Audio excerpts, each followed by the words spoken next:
राधे राधे मित्रों। आज की इस कथा में भगवान शिव जी ने बताया कि वह कौन सा फूल है जिसे सूंघने मात्र से ही स्त्री को पुत्र की प्राप्ति होती है। प्रिय श्रोतागण, इस कथा को सभी माताओं बहनों को अवश्य सुननी चाहिए। जो भी माताएं बहनें इस कथा को सुनती हैं उन्हें एक सुंदर और तेजवान पुत्र की प्राप्ति होती है। तो चलिए, आपका ज्यादा समय नष्ट ना करते हुए आज की यह पौराणिक कथा प्रारंभ करते हैं। मित्रों, एक समय की बात है। भगवान शिव जी कैलाश पर्वत पर ध्यान मग्न होकर बैठे हुए थे। तभी उनके पास आदिशक्ति माता पार्वती आती हैं और उन्हें प्रणाम करके उनके समीप व्याकुल मन से बैठ जाती है। थोड़ी देर बाद भगवान शिव जी अपनी ध्यान मुद्रा से बाहर आते हैं और आंखें खोलते हैं। फिर वह माता पार्वती से कहते हैं, हे देवी, क्या बात है, आज तुम बहुत व्याकुल हो। तभी माता पार्वती कहती हैं, हे स्वामी, आज मैं जब पृथ्वीलोक का दृश्य देख रही थी तो मैंने एक अद्भुत दृश्य देखा जिसे देखकर मेरा मन विचलित हो उठा और मेरे हृदय में ममता की मोह जागृत हो उठी। माता पार्वती की यह बात सुनकर भगवान शिव जी बोले, हे देवी, आज आपने पृथ्वीलोक पर ऐसा कौन सा दृश्य देख लिया है जिसे देखकर आपका मन व्याकुल हो उठा? आप हमें निसंकोच होकर बताएं। तभी माता पार्वती कहती हैं, हे नाथ, पृथ्वीलोक पर उज्जैन नगर में आपका एक अत्यंत ही सुंदर मंदिर है। उस मंदिर में आपकी पूजा के लिए लाखों भक्त आते हैं। हे प्रभु, उस मंदिर में मैंने देखा एक स्त्री पुत्र प्राप्ति के लिए आपकी पूजा कर रही थी और जोर जोर से विलाप कर रही थी। ऐसा हृदय विदारक दृश्य देखकर मेरा हृदय करुणा से भर गया। हे प्रभु, जिन माता पिता की कोई संतान नहीं है, जिनकी गोद एक पुत्र के बिना सुनी है, ऐसे माता पिता की गोद कैसे भर सकती है और किस प्रकार से उन्हें पुत्र की प्राप्ति हो सकती है? हे प्रभु, कृपया आप मेरे इस प्रश्न का उत्तर देकर मेरे इस व्याकुल मन को शांत कीजिए। मित्रों, आदिशक्ति माता पार्वती का प्रश्न सुनकर भगवान शिव जी कहते हैं, हे देवी, आज आपने संसार की माताओं के कल्याण के लिए अत्यंत ही सुंदर प्रश्न पूछा है। हे देवी, आज मैं तुम्हें एक ऐसे अद्भुत फूल के बारे में बताऊंगा जिसे सूंघने मात्र से ही स्त्री को पुत्र की प्राप्ति हो जाती है। तभी माता पार्वती कहती हैं, हे प्रभु, वह कौन सा फूल है जिसे सूंघने मात्र से ही निसंतान माता को संतान की प्राप्ति हो जाती है और उस फूल को किस प्रकार से प्राप्त किया जा सकता है? तभी भगवान शिव जी कहते हैं, हे देवी, यह सब जानकारी मैं तुम्हें एक छोटी सी कथा के माध्यम से देना चाहता हूं, जिसे सुनने के बाद आपको आपके प्रश्न का उत्तर मिल जाएगा। मित्रों, कथा प्रारंभ करने से पहले आप सभी से निवेदन है कि इस कथा को प्रारंभ से अंत तक अवश्य सुनना, तभी आपको इस कथा को सुनने का लाभ प्राप्त होगा। मित्रों, मैं आदिशक्ति माता पार्वती से प्रार्थना करता हूं कि जो भी श्रोतागण इस कथा का श्रवण कर रहे हैं, आप उनके सभी मनोरथ पूर्ण करना और उन पर अपनी कृपा दृष्टि बनाए रखना। मित्रों, भगवान शिव जी कथा प्रारंभ करते हुए कहते हैं, हे देवी, अनेकों वर्ष पहले की बात है। एक गांव में दीनानाथ नाम का एक साधारण सा किसान रहता था। उस किसान की 3 बेटियां थीं। किसान ने जैसे तैसे करके 2 बेटियों का विवाह कर दिया था और सबसे छोटी बेटी, जिसका नाम विमला था, उसका अभी विवाह नहीं हुआ था। विमला बहुत ही सुंदर और समझदार थी। वह भगवान शिव जी की अनन्य भक्तम थी। आगे भगवान शिव जी कहते हैं, हे देवी, किसान ने जिन 2 बेटियों का विवाह किया था, उन दोनों बेटियों की पुत्री थी। उन्हें कोई पुत्र नहीं था। किसान की सबसे छोटी बेटी विमला की अभी तक शादी नहीं हुई थी। किसान इस बात को लेकर बड़ा चिंतित रहता था कि अभी तक दोनों बेटियों को कोई पुत्र नहीं हुआ है। लगता है कि हमारी छोटी बेटी को भी कोई पुत्र नहीं होगा। यह सोचकर वह उदास हो जाता था और मन ही मन सोचता रहता था कि जिस प्रकार से मुझे किसी पुत्र की प्राप्ति नहीं हुई है, उसी प्रकार मेरी बेटियों के भाग्य में पुत्र प्राप्ति का सुख नहीं लिखा है। फिर उस किसान ने अपनी बेटी की ओर देखते हुए सोचने लगा, विवाह होने के बाद अगर इसे भी पुत्र की प्राप्ति नहीं हुई तो मैं लोगों को क्या मुंह दिखाऊंगा? लोग पता नहीं मेरे बारे में क्या सोचेंगे। मित्रों, वह किसान जब भी खेतों में काम करने जाता, वह अपनी मदद के लिए अपनी सबसे छोटी बेटी विमला को साथ में लेकर जाता था। एक दिन किसान जब खेत में काम कर रहा था तो गर्मी के कारण उसने अपने कुछ वस्त्र उतारकर खेत के किनारे रख दिए और खेत में काम करने लगा। मित्रों, जब उसका काम खत्म हो गया तो किसान ने अपनी बेटी विमला से कहा, बेटी जाओ मेरे वस्त्र ले आओ। किसान के कहने पर वह कपड़े लाने चली गई। तभी उसने देखा कि उसके पिता के कपड़ों पर एक सर्प कुंडली मारकर बैठा हुआ था। वह उस सर्प को उठाना नहीं चाहती थी, इसलिए वह वापस अपने पिता के पास गई और उसे बताया कि पिताजी आपके कपड़ों के ऊपर एक सर्प कुंडली मारकर सो रहा है। हमें क्या करना चाहिए? अपनी बेटी की बात सुनकर उस किसान ने अपनी बेटी से कहा, बेटी जाओ, उस सर्प को चुपचाप उठाकर बाहर फेंक दो और मेरे कपड़े उठाकर घर ले आना। इतना कहकर वह किसान खेत से घर की तरफ चल देता है। मित्रों, आगे की कथा सुनाते हुए भगवान शिव जी कहते हैं, हे देवी पार्वती। वह लड़की अपने पिता की बात मानकर उस सर्प के पास गई और बहुत ही मधुर स्वर में कहा, हे सर्पदेव, क्या तुम्हें विश्राम करने के लिए कोई मुलायम जगह चाहिए? विमला के मुख से यह बात सुनकर वह सर्प बहुत ही मैत्रीपूर्ण आंखों से विमला की ओर देखने लगा। उस सर्प को देखकर विमला समझ गई कि यह कुछ कहना चाहता है। फिर वह उस सर्प के भाव को समझ गई और उसके लिए घास फूस इकट्ठा करके एक आसन बना दिया और उसके ऊपर उस सर्प को बैठा दिया और फिर उस सर्प से कहा, हे सर्पदेव, अब तुम इस नरम जगह में बैठ जाओ और विश्राम करो। इतना कहकर किसान की बेटी विमला अपने पिता के वस्त्र लेकर घर की ओर जाने लगी। तभी उस सर्प ने विमला से कहा, हे सुंदरी, क्या तुम प्रतिदिन मेरी सेवा में आना चाहोगी? मैं जानता हूं तुम्हारे पिता बहुत ही गरीब हैं और वह मुझे दूर फेंकवाना चाहते थे क्योंकि उन्हें उनके कपड़े मिल सके। हे सुंदरी, तुम बहुत साफ हृदय वाली लड़की हो। मैं तुम्हें पसंद करता हूं। यदि तुम प्रतिदिन मुझे अपने साथ घुमाने ले चलोगी तो मैं तुम्हें बदले में बहुत सारा धन दूंगा। फिर उस सर्प ने अपनी सच्चाई किसान की बेटी से बताते हुए कहा, हे सुंदरी, मैं एक राजकुमार हूं। साधु महात्मा के श्राप के कारण मैं 3 वर्ष के लिए सर्प बन गया हूं। यदि तुम 3 वर्ष तक मेरी सेवा करोगी तो मुझे इस श्राप से छुटकारा मिल जाएगा और फिर राजकुमार बनते ही मैं तुम्हारे साथ में विवाह भी कर लूंगा। उस सर्प की बात को विमला उसे प्रतिदिन घुमाने के लिए तैयार हो गई और उस सर्प से बोली, हे राजकुमार, मुझे आपकी शर्त मंजूर है। आप जैसा कह रहे हैं मैं वैसा ही करूंगी। इतना कहकर वह उस सर्प को वचन देकर अपने घर चली गई और अगले दिन सुबह उठकर वह अपने पिता के पास गई और बोली, पिताजी, आपके कपड़े मैंने लाकर आपको दे दिए। अब तक मैंने अपनी और आपकी गरीबी देखी है। मैं काफी समय से घर पर रह चुकी हूं। अब मैं दुनिया में अपनी किस्मत आजमाने जा रही हूं। आप मुझे जाने की अनुमति दें। अपनी बेटी की यह बात सुनकर किसान को गुस्सा आ गया। वह अपनी जवान बेटी को कहीं नहीं जाने देना चाहता था, इसीलिए उसने अपनी बेटी को जाने की अनुमति नहीं दी। लेकिन किसान की बेटी विमला अपने पिता से जिद करके घर से बाहर निकल गई और उस सर्प से मिलने चल देती है क्योंकि उसने उस सर्प से वादा किया था। थोड़ी देर बाद वह सर्प के पास जा पहुंची। विमला को देखकर वह सर्प बहुत प्रसन्न हुआ और बोला, अब तुम आ गई हो तो मुझे थोड़ा इधर उधर घुमाने के लिए ले चलो। फिर किसान की लड़की ने वैसा ही किया। उसने उस सर्प को अपने साथ लिया, उसे घुमाने के लिए चल देती है।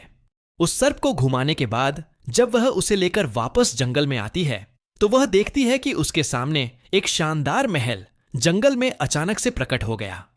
उस महल में एक बड़ा सा कमरा था जिसमें एक बड़ी मेज थी जो तरह तरह के खाने के व्यंजन से सजी हुई थी। इस प्रकार का खाना उस किसान की लड़की ने अपने पूरे जीवन काल में कभी नहीं देखा था। फिर तो किसान की लड़की ने भर पेट खाना खाया। खाना खाने के बाद वह सोने के लिए अपने बिस्तर पर चली गई और फिर रोजाना हर दिन वह 1-2 घंटे के लिए उस नाग को अपने साथ रखती। उसके बाद महल में जाती जहां उसके लिए सब कुछ तैयार किया जाता था और उसके लिए महल में शानदार व्यवस्था की जाती थी। इस प्रकार धीरे धीरे 1 वर्ष बीत जाने के बाद एक दिन किसान की बेटी ने उस सर्प से कहा, मैं अपने पिता से मिलना चाहती हूं। विमला की बात सुनकर उस सर्प ने विमला को उसके पिता से मिलने की अनुमति दे दी और कहा कि अगले दिन वापस लौट आना। इस प्रकार किसान की लड़की ने अपने पिता और अपनी दोनों बहनों के लिए सोने चांदी के आभूषण और अन्य बहुमूल्य सामान लेकर अपने घर की तरफ चल देती है। कुछ समय बाद जब वह इतना सारा धन लेकर अपने पिता के पास पहुंची तो उसके पिता और उसकी बहनें इतना सारा धन देखकर आश्चर्यचकित रह गईं और वह सब जानना चाहते थे कि इतना सारा धन इसे कहां से मिला, इसका मालिक कौन है। लेकिन उस लड़की ने उन्हें कुछ भी नहीं बताया, क्योंकि उस सर्प ने विमला को यह बात बताने से मना किया था। मित्रों, किसान ने सच्चाई जानने के लिए विमला से कई बार पूछा, लेकिन विमला ने अपने पिता को कुछ नहीं बताया। तभी किसान को क्रोध आ गया और उसने विमला को बहुत मारा पीटा। इतना मार खाने के बाद भी विमला ने कुछ नहीं बताया। अगले दिन सुबह होती ही विमला उस सर्प के पास वापस जंगल में चली गई और फिर उस सर्प को हर दिन 1 या 2 घंटे तक घुमाने ले जाती रही। इस प्रकार दूसरे वर्ष के अंत में एक बार फिर वह अपने पिता और अपनी बहनों से मिलने गई और इसी प्रकार तीसरे वर्ष के अंत में भी मिलने गई, जब किसान की लड़की तीसरी बार उस सर्प को छोड़ करके अपने पिता और अपनी बहनों से मिलने के लिए गई, तो जाने से पहले सर्प ने विमला से कहा था कि तुम आज ही लौट आना, कल तक अपने पिता के घर में मत रुकना। सर्प की बात सुनकर वह लड़की उसे वचन देकर कि उस सर्प को छोड़ करके चली गई। उधर जब वह लड़की अपने पिता के पास पहुंची तो उसके पिता और उसकी बहनों ने इस बात पर जोर दिया कि जो धन वह अपने साथ लेकर आती है उसका असली मालिक कौन है और तू किसके यहां पर काम करती है। अपने पिता और बहनों के पूछने पर विमला ने उन्हें कुछ भी नहीं बताया। इस बात से उसके पिता को गुस्सा आ गया और उसने विमला को एक कमरे में ले जाकर बंद कर दिया। जैसे तैसे करके विमला कमरे से बाहर निकली और भागते हुए जंगल में जा पहुंची। लेकिन जब तक वह घर से जंगल में लौटी तब तक बहुत देर हो चुकी थी। वह सर्प अब वहां पर नहीं था। वह घबरा के इधर उधर उस सर्प को खोजने लगी। उसने जंगल में सभी जगह देखा, किंतु उसे वह सर्प नहीं मिला और जिस महल में वह उस सांप के साथ रहती थी वह भी गायब हो चुका था। मित्रों, जब वह अपने पिता के घर गई थी उसी दिन उस सांप के श्राप के 3 वर्ष पूरे हो गए थे और वह सांप फिर से राजकुमार के रूप में बदल गया था और वह अपने राज्य को वापस चला गया था। इधर उस सांप को जंगल में न पाकर विमला बहुत दुखी होती है और अपनी दोनों बहनों और पिता को कोसने लगती है कि आज अगर मेरे पिता और मेरी बहनें मुझे न रोकें तो आज वह सांप मेरे पास होता। फिर वह अपने मन में निर्णय लेती है कि वह उस सर्प को खोज कर रहेंगी, चाहे जो हो जाए। मित्र, इतना सोचकर वह उस सर्प को खोजने के लिए चल देती है। उस सर्प को ढूंढते ढूंढते उसे जंगल में एक झोपड़ी मिलती है। वह उस झोपड़ी के पास पहुंचकर आवाज लगाती है। तभी उसके अंदर से एक बुढ़िया निकलकर बाहर आती है। विमला ने उस बुढ़िया से रात रुकने के लिए आश्रय मांगा और बुढ़िया को सारी बात बताई। फिर बुढ़िया ने उसका बहुत ही प्रेम से स्वागत किया, उसे रहने के लिए आश्रय दिया। अगले दिन जब वह बुढ़िया से विदा लेकर जाने लगी तो बुढ़िया ने विमला को 3 सेब दिए और बताया कि पहले सेब में एक सोने की थाली है, दूसरे सेब में सोने की अंगूठी है और तीसरे सेब में एक नवरत्नों से जड़ित हार है। उसने सेब देते हुए आगे का रास्ता उस किसान की बेटी को बता दिया, जिससे कि वह राजकुमार तक पहुंच सके। उसके बाद विमला ने उस बूढ़ी औरत का धन्यवाद किया और वहां से आगे बढ़ गई। इस प्रकार किसान की लड़की तीनों सेबों को लेकर के आगे निकल पड़ी। चलते चलते उसे रास्ते में एक बर्फ का पहाड़ मिला। उस पहाड़ को देखकर वह भयभीत हो गई। उसे समझ में नहीं आ रहा था कि वह कैसे इस बर्फ के पहाड़ को पार करे। तभी उसे कुछ ही दूरी पर एक लोहार दिखाई दिया। वह उस लोहार के पास जाकर मदद मांगने लगी। लोहार को उस पर दया आ गई और उसने पहाड़ पर चढ़ने के लिए उसे एक औजार बनाकर दे दिया। औजार के सहारे उसने पहाड़ पार कर लिया। मित्रों, पहाड़ पार करते ही विमला को एक अत्यंत ही सुंदर राज्य दिखाई दिया, जहां पर वह राजकुमार रहता था। मित्रों, यह उसी राजकुमार का राज्य था जो श्राप के कारण सर्प बना हुआ था, जिसे विमला प्रतिदिन जंगल में घुमाने ले जाती थी। इधर वह राजकुमार जो था पहले से ही विवाहित था। उसकी एक खूबसूरत पत्नी थी। मित्रों, आगे भगवान शिव जी कहते हैं, हे देवी, उस राजकुमार को सांप से मनुष्य बने हुए कई वर्ष बीत गए थे, इसलिए वह उस किसान की लड़की विमला को भूल गया था। उस राजकुमार की कोई संतान भी नहीं थी, लेकिन उसकी जो पत्नी थी वह सारी संपत्ति अपने परिवार वालों को दिलवाना चाहती थी, क्योंकि उसे राजकुमार से ज्यादा अपने घर परिवार वालों से मोह था। इधर राजकुमार भी पुत्र के न होने से बहुत ज्यादा चिंतित था। जब किसान की बेटी को यह सब बातें पता चली तो वह सूत काटने वाली का भेष धारण करके महल के अंदर चली गई और रानी से काम मांगने लगी। रानी ने यह सोचकर उसे काम दे दिया कि यह सूत काटने वाली है और रोजाना महल में रह करके हमारे लिए मखमल के बिस्तर बना दिया करेगी। मित्रों, फिर वह रानी विमला को महल में काम पर रख लेती है। काम मिलने के बाद विमला ने पहले दिन वाला सेब फोड़ा जो उस बूढ़ी औरत ने उसको दिया था। जैसे ही उसने सेब फोड़ा, उसमें से सोने की एक थाली निकली। जब रानी ने उस थाली को देखा तो उसे वह थाली बहुत पसंद आ गई। रानी ने विमला से कहा कि हे दासी, मैं तुम्हारी यह थाली तुमसे खरीदना चाहती हूं। रानी की बात सुनकर विमला ने कहा, रानी साहिबा, यह थाली मैं आपको एक ही शर्त पर दे सकती हूं। यदि आपको मेरी शर्त मंजूर है तो बताइए।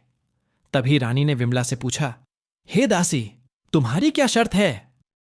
तो विमला ने अपनी शर्त बताते हुए कहा, रानी साहिबा, अगर आप मुझे एक रात के लिए अपने पति के साथ सोने दोगी तो यह थाली मैं आपको दे दूंगी।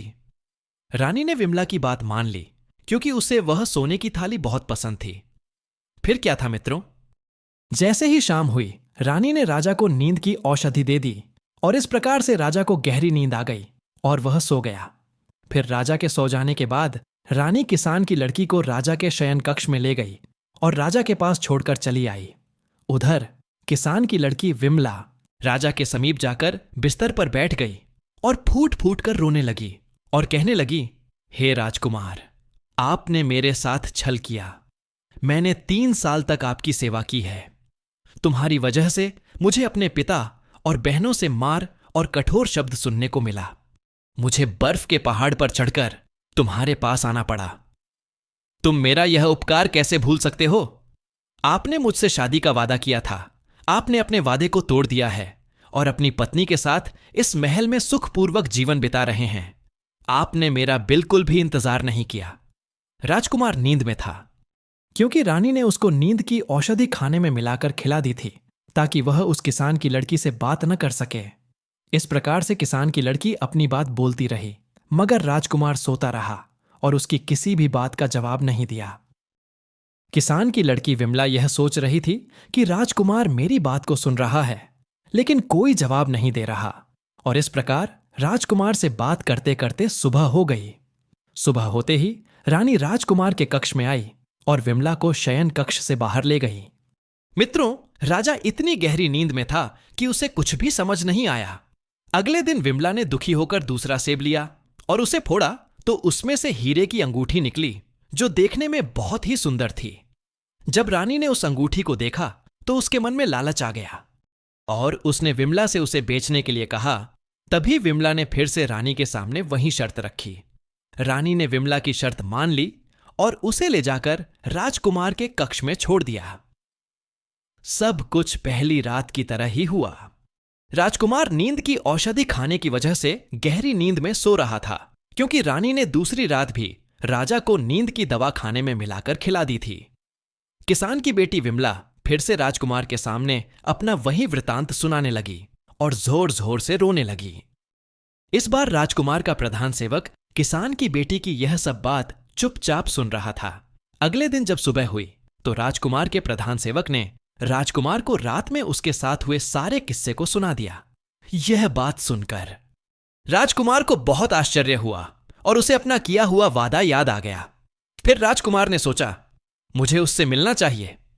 मित्रों, उधर सुबह होते ही रानी विमला को अपने साथ लेकर अपने कक्ष में चली गई थी। थोड़ी देर बाद विमला ने उस बूढ़ी औरत के द्वारा दिया हुआ तीसरा सेब फोड़ा तो उसमें से एक चमचमाता हुआ नवरत्नों से जड़ित हार निकला। रानी ने जब वह नवरत्नों से जड़ित हार देखा तो उससे लालच आ गई और उसने विमला से कहा, यदि वह उसको यह नवरत्नों से जड़ेद हार दे दे तो वह इस रात भी उसे राजा के साथ सोने देगी। रानी की यह बात विमला मान गई। जब शाम हुई तो रानी ने राजकुमार के लिए खाना परोसा, लेकिन इस बार राजा ने खाना नहीं खाया क्योंकि राजा को पता चल गया था कि इस खाने में नींद की औषधि मिली हुई है। राजा ने खाना खाने का नाटक किया ताकि रानी को उस पर कोई शक ना हो। उसके बाद राजा उठकर अपने शयन कक्ष में चला गया और चुपचाप नाटक करके लेट गया। थोड़ी देर बाद रानी विमला को अपने साथ राजकुमार के शयन कक्ष में लेकर आई और उसे छोड़कर चली गई। विमला उदास होकर के राजा के बिस्तर के पास में गई और वहीं पर खड़ी होकर रोने लगी और कहने लगी, हे राजकुमार, आपने मेरे साथ ऐसा क्यों किया? मैंने तो 3 वर्षों तक निस्वार्थ भाव से आपकी सेवा की। मुझे अपने पिता और बहनों से मार और कठोर शब्द मिले। आपसे मिलने के लिए मुझे बर्फ के विशालकाय पर्वत को पार करना पड़ा, जंगल में इधर उधर भटकना पड़ा। आप यह सब कुछ कैसे भूल गए? आप यहां अपनी पत्नी के साथ महल में सुखपूर्वक जीवन जी रहे हों।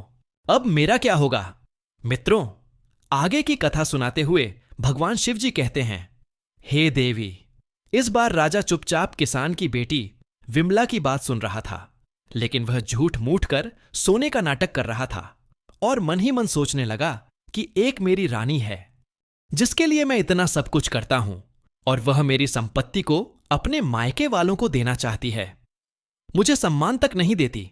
और एक यह लड़की जो अपने प्रेम को ढूंढते हुए यहां तक आ गई, और जब मैं सर्प रूप में था तो इसने लोगों की परवाह न करते हुए मेरी दिन रात सेवा की।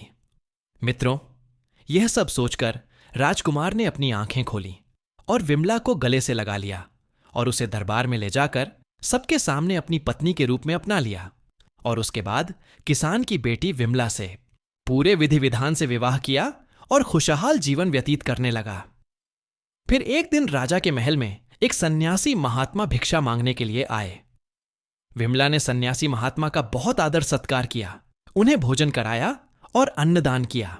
विमला की सेवा भक्ति से प्रसन्न होकर साधु महात्मा ने कहा, हे पुत्री, मैं तुम्हारी सेवा भक्ति से बहुत प्रसन्न हुआ। मांगो, तुम्हें क्या चाहिए? तभी विमला ने हाथ जोड़ते हुए कहा, हे साधु महात्मा, आप मुझे पुत्र प्राप्ति का मार्ग बताइए। विमला के पूछने पर साधु महात्मा ने कहा, हे पुत्री, तुम चिंता मत करो। आज मैं तुम्हें एक ऐसे फूल के बारे में बताने जा रहा हूं जिसे सूंघने के बाद स्त्री को पुत्र की प्राप्ति होती है। आगे सन्यासी महात्मा ने कहा, हे पुत्री, इस फूल को जो भी स्त्री मासिक धर्म पूरा होने के बाद में सूंघ लेती है और सूंघने के बाद में अपने पति के साथ मिलन करती है और गर्भ धारण करती है, उसे निश्चित ही एक गुणवान और भाग्यवान पुत्र की प्राप्ति होती है। मित्रों, आगे साधु महात्मा ने किसान की बेटी विमला से कहा, हे बेटी, बगीचे के पूर्व दिशा में धतूरे का एक पेड़ है। उसमें धतूरे के फूल लगे हुए हैं जो भगवान शिव जी को अत्यंत ही प्रिय है। तुम सुबह सुबह ब्रह्म मुहूर्त में उठकर स्नान ध्यान करने के बाद उस फूल को तोड़कर भगवान शिव जी के शिवलिंग पर चढ़ा देना। शिवलिंग पर चढ़ाने के बाद तुम उसे अपने साथ ले आना और अपने पति से मिलने से पहले उस फूल को सूंघ लेना। उसके बाद तुम उसके साथ संबंध स्थापित करना। ऐसा करने से तुम्हें अवश्य ही पुत्र की प्राप्ति होगी। इतना कहकर वह साधु महात्मा वहां से चले जाते हैं। मित्रों, यह बात उस किसान की बेटी ने राजा को बताई। राजा यह सुनकर बहुत प्रसन्न हुआ। कुछ दिन बाद विमला को मासिक धर्म की पीड़ा हुई।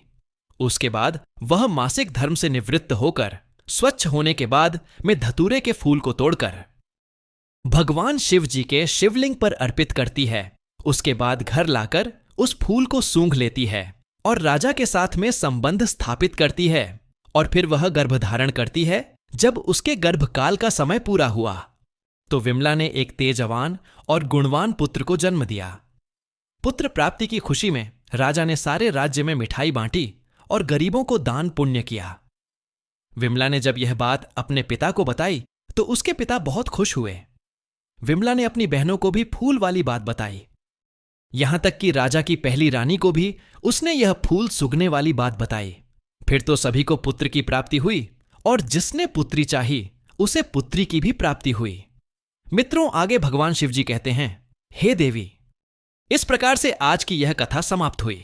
मित्रों, उम्मीद करते हैं कि आपको यह कथा पसंद आई होगी। यदि आपको यह कथा पसंद आई हो तो कमेंट बॉक्स में सच्ची श्रद्धा से जय भोलेनाथ, जय माता लक्ष्मी अवश्य लिखें। भगवान भोलेनाथ आपकी मनोकामना अवश्य पूर्ण करेंगे। प्रिय मित्रों, वीडियो देखने के लिए आप सभी का धन्यवाद।